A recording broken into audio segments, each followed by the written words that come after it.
Hello food lovers, welcome to our channel. నేను మీ రాణి Erramsetti. Friends, ఈరోజు meal మేకర్తో pakodi చేసి చూపించబోతున్నానండి. చాలా టేస్టీ రెసిపీ ఇది, స్నాక్స్ రెసిపీ. మనం టీ టైంలో రకరకాల స్నాక్స్ని ప్రిపేర్ చేసి ఫ్యామిలీకి సర్వ్ చేస్తూ ఉంటాం కదా. ఈసారి ఇలా నేను చూపించే విధంగా మీల్ మేకర్తో పకోడీ చేసి చూడండి. మీల్ మేకర్ హెల్త్కి కూడా చాలా మంచిదండి. చిన్నపిల్లల నుంచి పెద్దవారి వరకు కూడా అందరూ ఈ స్నాక్స్ని ఇష్టంగా తినండి. ఇంకా ప్రాసెస్ స్టార్ట్ చేద్దాం. స్టవ్ వెలిగించుకుని ఒక గిన్నెని పెట్టుకుని ఒక గ్లాస్ వాటర్ పోసుకోండి. వాటర్ని బాగా బాయిల్ అవ్వాలి, కాగనివ్వండి. ఇలా కాగుతున్నప్పుడు ఒక కప్పు మీల్ మేకర్ తీసుకుని అలా వేడివేడి నీళ్ళల్లో వేసేసుకుని స్టవ్ ఆఫ్ చేసేయండి.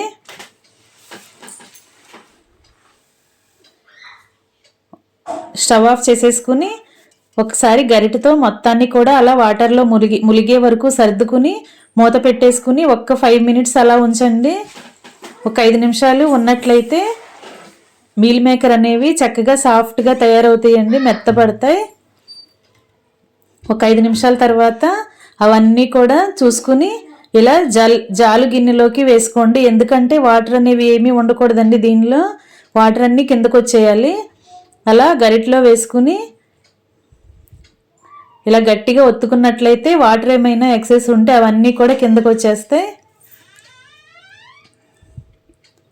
ఇప్పుడు మనం వాటిని ఒక గిన్నెలో వేసుకుని చల్లటి వాటర్ పోసుకోండి. వేడి నీళ్ళలోంచి తీసుకున్న తర్వాత చల్లటి వాటర్తో వాటిని ఉంచుకుని ఇలా చేతితో మొత్తం వాటర్ అన్నీ కూడా నేను చూపించే విధంగా చేతితోనే పిండుకుని అవన్నీ ఒక ప్లేట్లోకి సర్ది పెట్టుకోండి. దానిలో వాటర్ అనేవి ఏమీ లేకుండా డ్రై లాగా రావాలండి, పొడి పొడిలాడుతున్నట్లుగా రావాలి. ఎందుకంటే మనం పకోడీ పిండిని రెడీ చేసుకున్నప్పుడు వాటర్ అనేవి ఎక్కువగా ఉంటే పకోడీ బాగా మెత్తగా వచ్చేస్తాయండి, పొడి పొడిలాడుతున్నట్లు రావు. వాటర్ అన్నీ తీసేసుకున్న తర్వాత వాటిని పక్కన పెట్టుకోండి. ఒక మిక్సింగ్ బౌల్ తీసుకుని ఒక కప్పు శనగపిండి వేసుకోండి. మీల్ మేకర్ క్వాంటిటీని బట్టి మీరు పిండి అనేది అడ్జస్ట్ చేసుకోండి. నేను ఒక కప్పు మీల్ మేకర్కి ఒక కప్పు శనగపిండి, అలాగే 2 టేబుల్ స్పూన్లు బియ్యపు పిండి, 2 టేబుల్ స్పూన్లు మొక్కజొన్న పిండి వేసానండి. కార్న్ఫ్లోర్ అంటాం కదా. 2 స్పూన్లు బియ్యపు పిండి, మొక్కజొన్న పిండి వేసిన తర్వాత టేస్ట్కి సరిపడా సాల్ట్ వేసుకోండి. కారం మీ ఘాటుకు తగ్గట్టుగా యాడ్ చేసుకోండి. ఇప్పుడు ఒక 1/2 టేబుల్ స్పూన్ ధనియాల పొడి, ఒక 1/2 టేబుల్ స్పూన్ జీలకర్ర పొడి,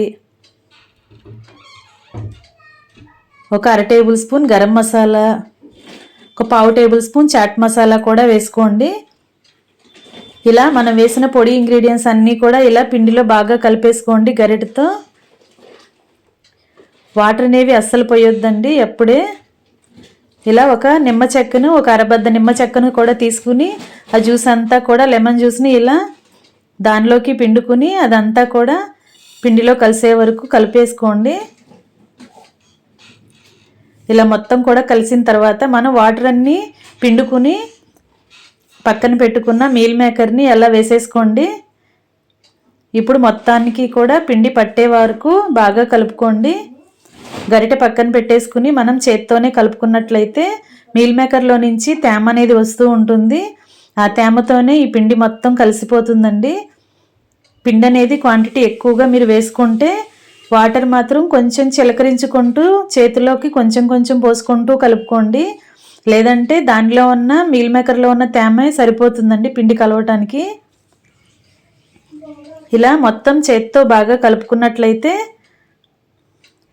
పొడి పొడిలాడుతున్నట్లుగా వస్తాయి. వాటర్ చాలలేదు అని మీకు అనిపిస్తే 2-3 టేబుల్ స్పూన్లు వేసుకుని కలుపుకోండి. లేదంటే దీనితోనే మనం డీప్ ఫ్రై చేసుకుందాం. ఇప్పుడు 1 టేబుల్ స్పూన్ ఆయిల్ వేసుకుని ఆయిల్ కూడా మీల్ మేకర్లో కలిసే వరకు గరిటెతో బాగా కలిపేసుకోండి. ఇలా ఆయిల్ వేసుకుని కలుపుకున్నట్లయితే మనం డీప్ ఫ్రై చేసుకునేటప్పుడు ఆయిల్లో వేసుకునేటప్పుడు చేతితో తీసుకుంటాం కదా, అప్పుడు పొడి పొడిలాడుతూ విడివిడిగా పడతాయండి, లేదంటే అంటుకుపోయినట్లుగా వస్తాయి. అందుకే 2 టేబుల్ స్పూన్లు ఆయిల్ కూడా వేసుకుని ఆయిల్ కూడా మీల్ మేకర్కి పట్టే వరకు ఒకసారి గరిటెతో కలుపుకొని పక్కన పెట్టుకోండి. ఇప్పుడు స్టవ్ వెలిగించుకుని కళాయి పెట్టుకుని డీప్ ఫ్రైకి సరిపడా ఆయిల్ పోసుకోండి. ఈ స్నాక్స్ ఆయిల్ కూడా ఎక్కువగా పీల్చుకోవండి, చాలా త్వరగా ఫాస్ట్గా ఫ్రై అయిపోతాయి. తక్కువ ఆయిల్తోనే ఈ రెసిపీని మనం ప్రిపేర్ చేసి ఫ్యామిలీకి పెట్టొచ్చు. ఆయిల్ కాగిన తర్వాత ఫ్లేమ్ తగ్గించుకుని ఇలా మనం రెడీ చేసి పెట్టుకున్న మీల్ మేకర్ని అలా ఒక్కొక్కటి ఆయిల్లో పడేలా వేసుకోండి. మొత్తం కూడా ఒక ముద్దలాగా ఒకే చోట వేయకుండా ఇలా ఆయిల్ అంతా కూడా పడేలా వేసుకోండి. అవన్నీ కూడా డీప్ ఫ్రై చేసుకున్న తర్వాత ఇలా కలర్ చేంజ్ అయ్యి గోల్డెన్ బ్రౌన్ కలర్ వచ్చిన తర్వాత క్రిస్పీగా వస్తాయి. అప్పుడు అవన్నీ కూడా ఆయిల్లో నుండి తీసుకుని ప్లేట్లోకి వేసుకోండి. అలాగే మనం కలిపి పెట్టుకున్న పిండి మొత్తాన్ని కూడా అలా డీప్ ఫ్రై చేసుకుని బాగా గరిటతో కలుపుకుని అటు ఇటు ఫ్రై చేసుకున్న తర్వాత చక్కగా క్రిస్పీగా వచ్చిన తర్వాత అన్నీ తీసుకుని ప్లేట్లోకి పెట్టేసుకోండి. ఫ్రెండ్స్, నా ఛానల్ని ఫస్ట్ టైం వాచ్ చేసిన వాళ్ళు సబ్స్క్రైబ్ చేసుకోండి. పక్కనే ఉన్న బెల్ ఐకాన్ని కూడా యాక్టివేట్ చేయండి. నేను పెట్టబోయే రెసిపీస్ అన్నీ కూడా మీ ఫోన్కి డైలీ నోటిఫికేషన్కి వస్తాయండి. ఓపెన్ చేసి చూడవచ్చు. మీకు రెసిపీస్ అనేవి నచ్చితే మీ ఇంట్లో కుక్ చేసి ఫ్యామిలీకి సర్వ్ చేయండి. తర్వాత అదే ఆయిల్లో ఇలా 4-5 పచ్చిమిర్చి తీసుకోండి. పచ్చిమిర్చిని డైరెక్ట్గా ఆయిల్లో వేసి ఫ్రై చేసామంటే అవి చిటపట్లాడి ఫేస్ మీద కిచెన్ నిండా పడుతూ ఉంటాయండి.